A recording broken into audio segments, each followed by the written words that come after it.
네, 안녕하세요. 2023년 8월 1일 화요일 장 마감 방송 하도록 하겠습니다. 자, 현재 시간 6시 43분 지나고 있습니다. 자, 오늘 상당히 뜻깊은 날이었죠. 외국인들이 그동안에 계속 혼란스러운 한 두 달을 보내다가 오늘 그 자리를 완벽하게 돌파에 성공을 하는 모습을 보였습니다. 제가 요 공간을 한 방에 돌파하는 거는 사실 쉽지는 않을 거라고 말씀을 드렸는데, 그러기 위해서는 제가 조건을 한번 달았었죠. 엄청난 힘이 필요할 것이다. 예를 들어 오늘처럼 외국인들이 뭐 2조 원에 가까운 선물 매수가 들어온다든가 하는 등의 거대한 힘이 필요하다고 말씀드렸는데, 생각보다 좀 빠르게 나왔어요. 조금 좀 당황스러울 정도로 오늘 우리 장이 작정하고 외국인들이 덤볐던 것 같습니다. 오늘 뭐 중국 증시가 강했던 것도 아니고 나스닥이 더 추가적으로 장중에 올랐던 것도 아니고, 우리만 거의 단독으로 끌어올린 그런 모습이었는데, 외국인들이 이 7월 30일부로 바뀌는 파생시장의 상황을 기다렸다가 뭐 작정하고 8월 1일에 타겟을 잡고 돌파를 시킨 것 같아요. 그래서 결론적으로 오늘 350을 넘어섰고, 그 다음에 중간에 352까지도 형성이 되었지만 그것마저도 종가 부근에서 돌파를 하는, 뭐 현재 야간 선물로는 조금 빠지고 있어도 뭐 크지는 않은 것 같고요. 어쨌든 352까지 돌파해서 마감을 하는 모습, 과연 새로운 게임이 펼쳐질 수 있을까에 대한 생각을 하게 되는 그런 장대 양봉으로 마감했습니다. 자, 장대 양봉으로 마감하면서 여러 가지 생각이 드네요. 일단 요날 우리가 주요 장대 양봉들을 이렇게 보자면 요런 날들을 이제 생각해 볼 수가 있겠죠. 대표적으로 요날은 우리가 제가 그때도 말씀드렸지만 페이크 양봉이라고 말씀을 드렸었죠. 외국인들이 수급이 동반이 되지 않은 상태에서 억지로 끌어올린 상태, 바로 뒤집어지고, 요날 같은 경우는 이제 6월 달에 상승 포지션을 만들고 있던 6월 만기 포지션을 향해서 계속 상승하던 구간이었죠. 그게 이제 스타트 걸린 자리가 여기였고 마무리되는 자리가 여기였고, 그래서 만기일이 끝나면서 이제 다시 떨어졌던 거고요. 그래서 좀 지금과는 상황이 많이 다릅니다. 그리고 당시에는 외국인들이 장중에 오늘처럼 대량 매수를 하다가 거의 막판에 종가까지 해가지고 대부분 차익 실현을 하면서 끝났어요. 그러니까 오늘처럼 1조 8천억이라는 매수로 이렇게 끝난 게 아니라 종가에 대량으로 매도를 하면서 추가적으로 다시 떨어질 것을 암시하고 끝났다라는 겁니다. 월물이 또 바뀌기도 했고요, 당시에. 그래서 좀 차이가 있어요. 이날 또 요날과 이날도까지 비교를 해보면, 요날은 이제 태세 전환이 일어났던 거, 오히려 어쩌면 의미가 있는 것으로 봤을 때는 요날과 거의 접목시켜서 봐야 될 것 같습니다. 어쩌면 오늘도 태세 전환에 가까울 수가 있거든요. 외국인들이 8월물 자체를 상방으로 준비를 아직 제대로 못 시킨 상태였어요. 그래서 이 부분을 사실 찝찝하게 봤는데, 웬걸 그냥 얘를 무시하고 그 구간까지 돌파를 만들었습니다. 8월 달에 8월물 자체가 아직 한 오늘 기준으로는 이제 8거래일, 7거래일 이렇게 남았는데 350과 352 자리에 콜매도가 대량으로 쌓여 있는 상태를 유지를 했어요. 오늘 하루 종일도 유지했습니다. 즉 8월 옵션만 살펴보면 외국인들은 그 자리를 강하게 돌파해서 멀리 가면 위험합니다. 외국인 입장에서는. 근데 여기서 생기는 손실을 선물로서 커버하는 그런 전략이 오늘 나오게 됐습니다. 얘가 예를 들어 1만큼 손실 보면 여기서 2만큼 수익을 보면 되는 거 아니겠습니까? 그래서 더 올릴 수 있는, 즉 제가 여기다가 뭐를 써놨냐면은 밑에다가 써놨네요. 여기 보시면 이거죠. 8월 옵션물, 외국인들은 아직 350 위로 준비가 안 된 상태였어요. 그래서 깜짝 놀랐습니다. 저도 아침에 강한 힘이 필요하고 강한 힘이 있어야지만 이 자리를 돌파할 것이다 라고 봤는데, 너무나 빠르게 그냥 힘을 가지고 들어와서 돌파를 해버렸기 때문에 그 조건이 형성이 된 거죠. 그래서 그런 상태에서 들어왔고 선물을 땡겨서 커버하고 있다. 그래서 돌파의 흐름을 볼 때 종합적으로 8월과 9월을 묶어서 합성으로 판단해야 할 것으로 판단됩니다. 그러니까 지금까지는 이제 월간 단위로 끊어서 생각을 했는데, 이번만큼은 8월물을 무시하고 9월 선물은 3690이잖아요. 9월 선물로 힘을 가지고 들어왔기 때문에 일단은 합성으로 판단해야 할 것으로 판단됩니다. 합성의 경우 8월과 9월 통합으로 생각을 한다라는 거고요. 8, 9월물 이렇게 좀 묶어서 보자는 거예요. 그래서 그 8, 9월 통합을 했을 때 우상향 구조를 만드는 외국인이 나오게 되고요. 또 금융투자가 양방구조를 만들게 됩니다. 원래는 금융투자도 상방구조였는데 오늘 외국인과 대항하면서 선물 1조 1000억 넘게 금융투자가 매도하면서 양방구조로 좀 바뀌어있는 그런 상황이에요. 어쨌든 양방구조도 상방 베팅이 포함되어 있는 거잖아요. 그래서 이렇게 합성을 할 경우에 외국인과 금융투자의 종합 상방 베팅이 가능해지는 그런 구조가 됩니다. 그래서 오늘의 외국인들의 매매를 설명할 수 있게 되는 거죠. 그래서 이번만큼은 일단 8, 9월 포지션으로 묶어보자 라는 거고요. 여기서 더 나가서 8월 옵션물이 위에가 열리는지, 그러면 상방이 훨씬 더 강해지겠죠, 옵션에서. 그 다음에 9월물이 언제 청산이 되는지. 왜냐면 이거는 지금까지 몇 달 정도, 이제 369 3월 6월 9월까지 오는 동안에 외국인들은 주로 롤오버를 해왔는데 이번에 다소 급하게 돌파해가지고 끌어올리면서 과연 이게 빠르게 8월에 월봉 강하게 상승시키면서 마무리를 시킬 것인지도 봐야 되거든요. 그래서 그게 유지가 되거나 청산이 되는지도 잘 지켜봐야 될 것 같습니다. 어쨌든 그거는 이제 앞으로의 판단, 앞으로 지켜볼 얘기고요. 일단 오늘만큼은 돌파에 성공한 것입니다. 그렇죠? 성공했다고 볼 수 있죠. 다만 안착 여부는 글쎄요. 안착까지는 아직까지 확정적으로 볼 수는 없을 것 같아요. 돌파는 했지만 돌파 후 안착이 되는지는 앞으로 좀 더 지켜봐야 될 것 같고요. 왜냐면 원래 이런 돌파 과정은 보통은 일반적으로 연속 상승을 불러일으키는 경우가 많습니다. 즉 새로운 구간을 돌파했을 때 뭐 이번에 올해 사실 흐름들을 보면은 이제 그런 경우가 별로 없어가지고 찾기는 어렵지만 일반적으로 새로운 가격을 돌파를 하게 되면 그 상태를 좀 더 유지하려는 경향이 당연히 있죠. 이건 기술적으로 봐도. 그런데 이게 원래는 맞는데 올해 작년 말부터 올해까지 외국인들이 어떤 모습을 보였나요? 우리가 양치기 소년을 빗대서 표현을 하죠. 자꾸만 혼동을 주고 하루 이틀 사이에 자꾸만 태세를 바꾸고 돌변합니다. 페이크를 준다라는 거예요. 외국인들이 그동안 얘도 페이크였고요. 그쵸? 그동안에 수많은 페이크들을 보여와서 이런 굴곡을 거칠게 방향을 계속 틀어서 바꿉니다.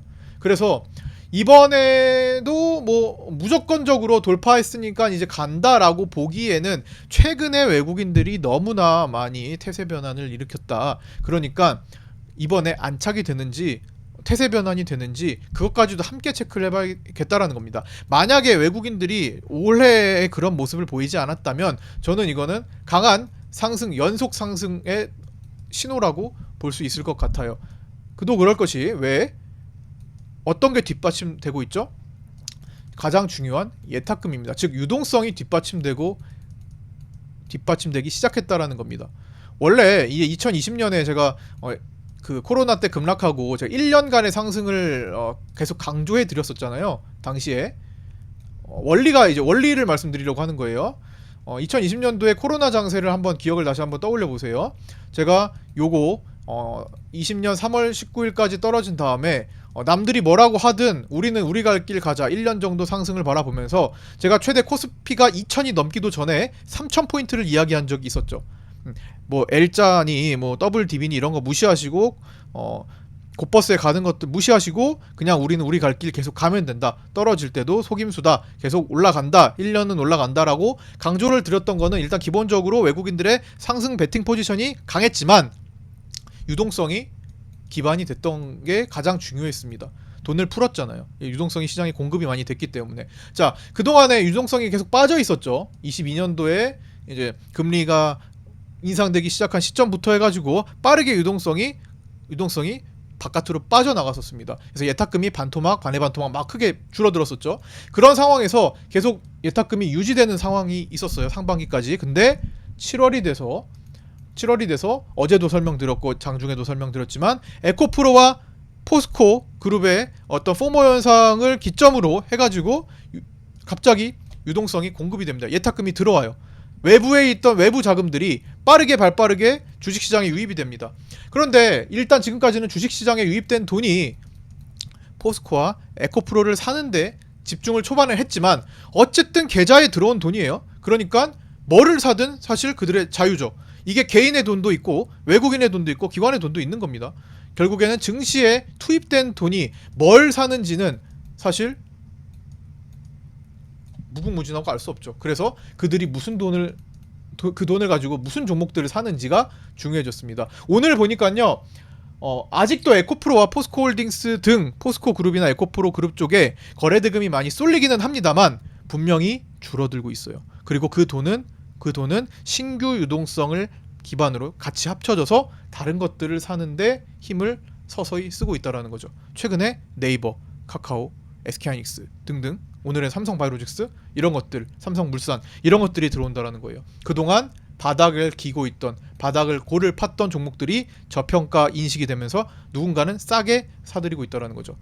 개인들에게 포스코, 에코프로 족쇄를 채우면서, 제가 어떤 족쇄라고 말씀드렸죠? 계속 떨어지면 올라갈 거야 라는 시그널 계속 심어줍니다. 계속 이거는 떨어지면 올라가는 거니까 떨어지면 사면 돼. 즉 떨어져도 공포감이 약하게 만들어주죠. 그래서 여기에 장기간에 족쇄를 세워버립니다. 과거에도 다 그랬죠. 옛날에 2014년도에 15년도에 한국항공우주, 그 다음에 뭐 그 뒤에 뭐 OCI도 있었고, 그 다음에 OCI가 전인가요? 그 다음에 나중에 신라젠, 혹은 저거 신풍제약, 시젠, 그 다음에 뭐 HMM 이런 것들이 밈 주식들, 또 삼성전자도 있었죠. 21년도에 그런 것들이 개인들한테 계속 족쇄를 채워주는 건데, 떨어지면 매수하고, 또 떨어지더라도 이거는 뭐 삼성전자 망하겠어? 대한민국 1등 종목인데 자식한테 물려줘야지, 존버하자, 이렇게 족쇄를 채워지는 효과를 만듭니다. 어떻게 해야만?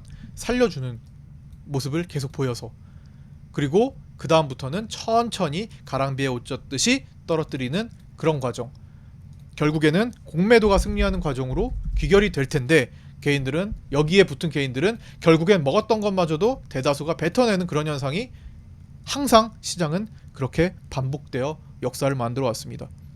그쵸? 삼성전자도 여기서 그런 같은 과정을 보여왔던 거 우리가 익히 알고 계시죠? 동학개미운동으로 가장 많은 개인들이 매수세를 보였던, 매수를 했던 이 공간에서는 외국인들과 기관들은 가장 많은 공매도를 했고, 그거는 공매도는 날짜 제한이 없는 상태에서 차익 실현을 하고, 그 다음에 엄청나게 외국인들이 이 바닥을 매집하고 만드는, 개인들은 사서 파는 효과를 보이게 됐던 거죠.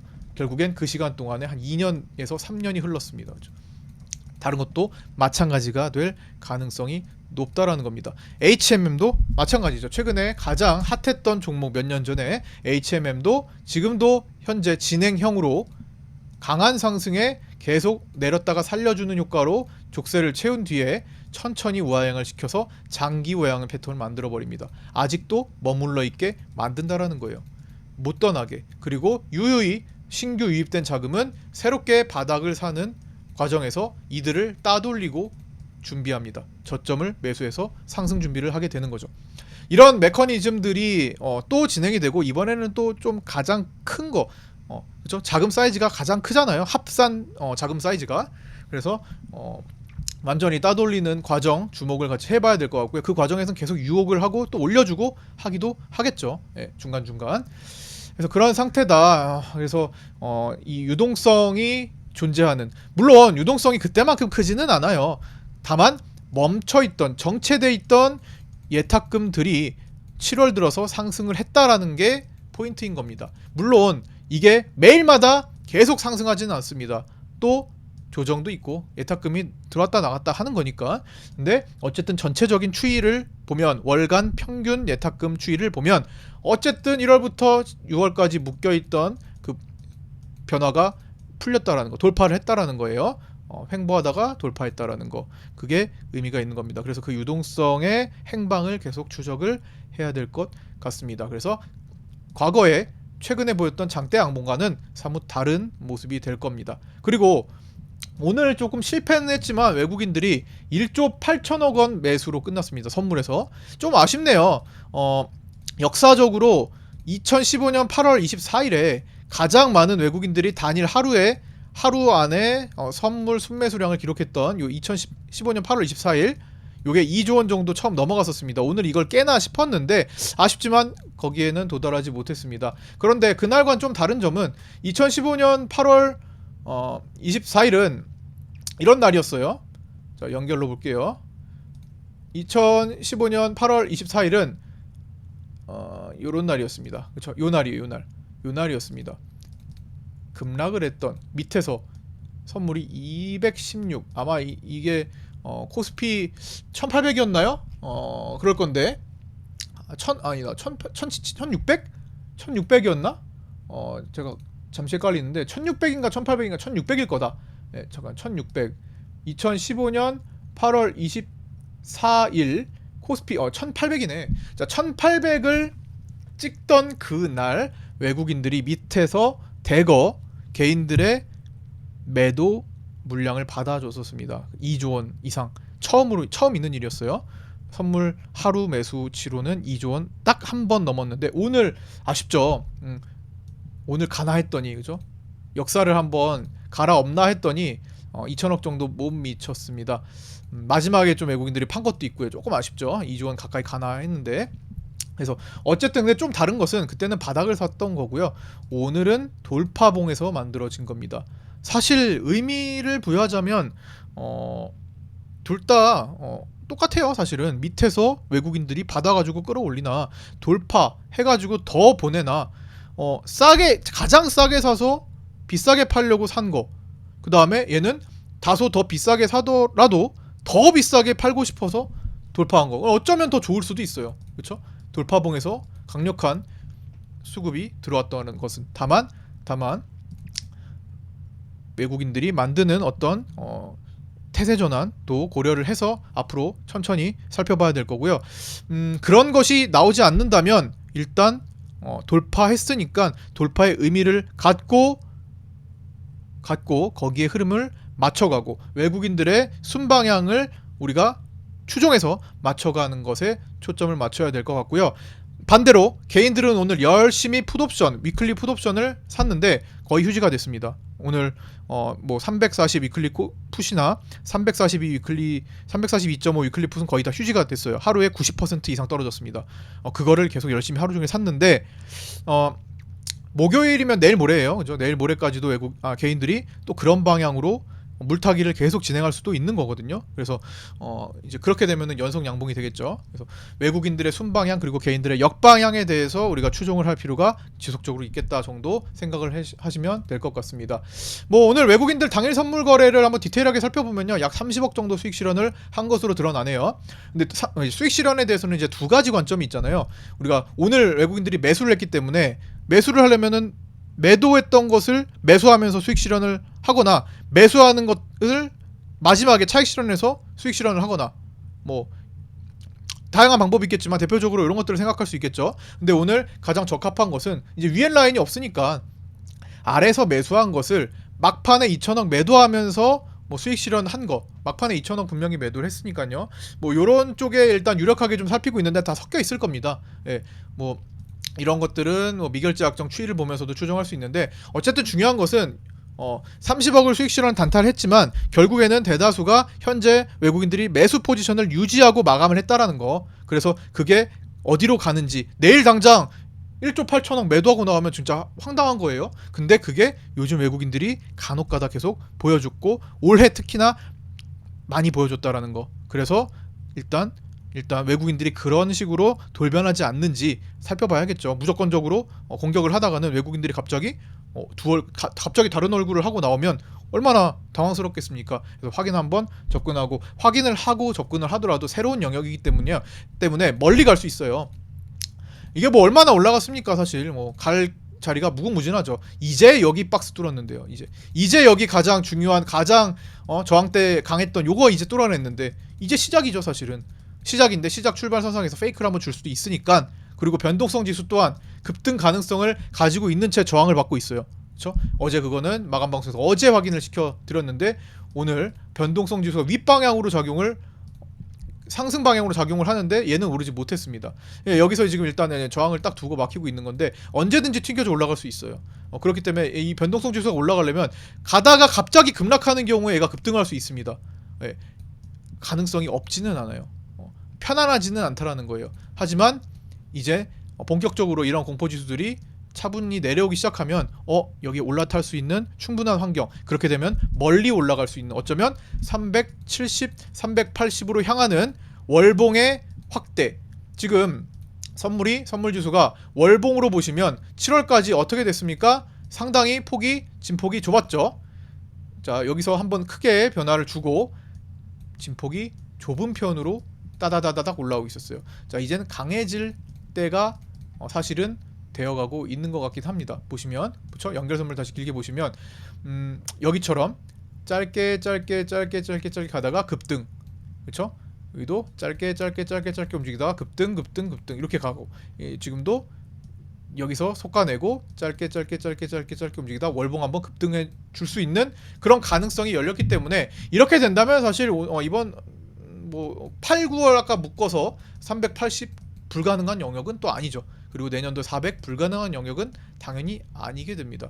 근데 요 과정에 앞서서 중간에 아까 변동성 지수 혹은 외국인들의 태세 전환에 갑자기 꼬이는 경우 발생할 수 있으니까 어차피 멀리 갈 수 있는 환경에서 지금 몇 포인트 못 먹었다고 크지 않습니다. 그래서 돌파한 시점에서 완벽하게 안착이 되는지 여부를 같이 지켜보면서 접근을 할 필요가 있다라는 겁니다. 당일 일단은 하실 건 하시되, 너무 무리해서 야 이거다 돌파했으니까 무조건 땡겨서 먹어야지 라고 하다가 갑자기 외국인들이 다른 얼굴을 하고 오면 한 방에 날아가고 앞으로 기회가 없어질 수 있는 게 또 파생 상품의 특징 아니겠습니까? 거기에 주의하시라는 거예요. 흥분하지 마시고 릴렉스. 아무리 외국인들이 1조 8천억 보였다고 하더라도 릴렉스, 차분하게 심경 변화를 크게 하지 않고 천천히 차분하게 지켜볼 필요가 있다라는 겁니다. 그러면서 조심스럽게 할 거 하시면 됩니다. 어떤 방향으로? 외국인의 순방향, 개인의 역방향으로 트레이딩 하실 수 있을 것 같고요. 현물에 대해서는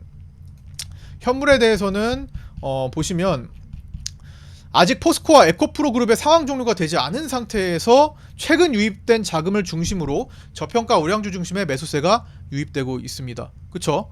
오늘 뭐 그동안 진짜 한참 개인들을 괴롭혔던 네이버, 카카오들 올라오고 대부분 바닥에서 올라옵니다.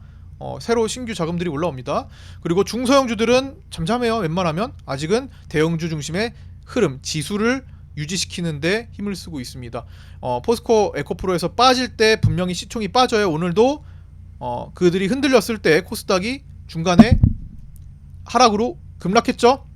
그런데 다른 쪽으로 시총이 받아주냐 안 받아주냐가 중요하다고 말씀드렸는데, 오늘은 다소 그게 크지 않았던 것 같습니다. 차라리 오늘 같은 날, 제가 라이브 방송에서 말씀드렸지만 포스코와 에코프로가 나중에 빠질 거면 차라리 오늘 같은 날 급락을 했으면 좋았을 거다라고 말씀드렸지만 그거는 크게 성사되지 않았어요. 외국인들이 대량으로 돈을 받아줄 때 흔들리면 차라리 낫거든요. 시장은 뒷받침 돈들이 있기 때문에. 근데 오늘은 그게 안 되었고 조금 나중에 외국인들이 좀 받아주는 날 한번 크게 떨어지기를 차라리 그게 낫다고 생각하면서 그거를 바라보고 있습니다. 중소형주들은 이제 대형주들 자리 만든 다음에 순차적으로 오늘의 파워로직스 같은 흐름을 만드는 종목들이 많아질 거라고 생각합니다. 파워로직스 같은 종목들은 이런 거죠. 최근에 개인들을 괴롭혔던 이 음봉들 몇 개 굉장히 많았죠. 정말 많은 종목들이 얼마 전까지만 해도 뭐 1,400개, 1,500개가 코스닥에서 떨어지는 그런 모습이었잖아요. 시장은 올라가는데도 불구하고. 그런 상태에서 거래 없이 밀렸던 종목들이 갑자기 장대로 돌아서는, 이건 월봉입니다. 잠깐 어쩐지 이상하다. 이렇게 일봉으로 보시면 이렇게 거래 없이 최근에 줄줄줄줄 밀렸던 상태에서 돌아설 때 급등해서 거래 터지는 요런 스타일의 종목들이 정상적인 종목이라면, 그리고 내용을 가진 종목이라면, 가치를 가진 종목이라면 이런 식으로 돌변해서 들어오는 게 순차적으로 나타나게 될 거예요. 그게 돌파봉을 만들고 다시 천천히 이어갈 수 있는 장세에서 나타날 수 있는 모습들입니다. 그러니까 이런 것들을 준비하면서 전략을 짜면 좋을 것 같아요. 여기서 무리하게 위에 고점에서 땡겨서 역으로 시장은 이제 유의 올라갈 준비를 하는데 내려오는 종목에 가기보다는 지금은 저평가 우량성 있는 종목들이나 개별주 중소형주들이라도 넥스트 재료를 가진, 제가 얼마 전까지만 해도 인공지능 얘기, 챗GPT 얘기 말씀드렸는데 오늘도 테마가 형성이 됐죠. 이제 그런 쪽으로 순환해서 다시 갈 수 있는 섹터 혹은 뭐 거래가 안 빠진 종목, 내용 있는 거, 그런 것들이 많이 빠진, 거래 없이 안 빠진 것들을 공략해 나가면 더 좋은 결과가 나올 수 있지 않을까 생각을 해보고 있습니다. 그러나 기본적으로 얘네들의 상황 종료가 일어나야 된다는 거는 기본이겠죠. 뭐 상황 종료가 되지 않더라도 거래가 많이 줄어들면 괜찮아요. 지금의 거래가 절반 이상 쭉쭉 떨어지면서 차분히 이제는 쏠림 현상보다는 그들이 묶여져 있는 그 사람들끼리만 거래가 되고 이제 매도하는 사람만 존재하는 뭐 그런 상태만 돼도 다른 쪽으로 종목들이 많이 활개치기는 좋은 환경이 될 거라고 생각합니다. 자, 오늘 여기까지 마치고요. 고생들 많으셨고요. 내일 아침 8시 20분에 아프리카TV 및 유튜브 라이브에서 뵙도록 하겠습니다. 구독자 정보 공유방에 들어오셔서 공부 같이 해나가실 분은 문의 주시면 안내해드리도록 하겠습니다. 구독과 좋아요, 알림 설정도 부탁드리겠습니다. 감사합니다.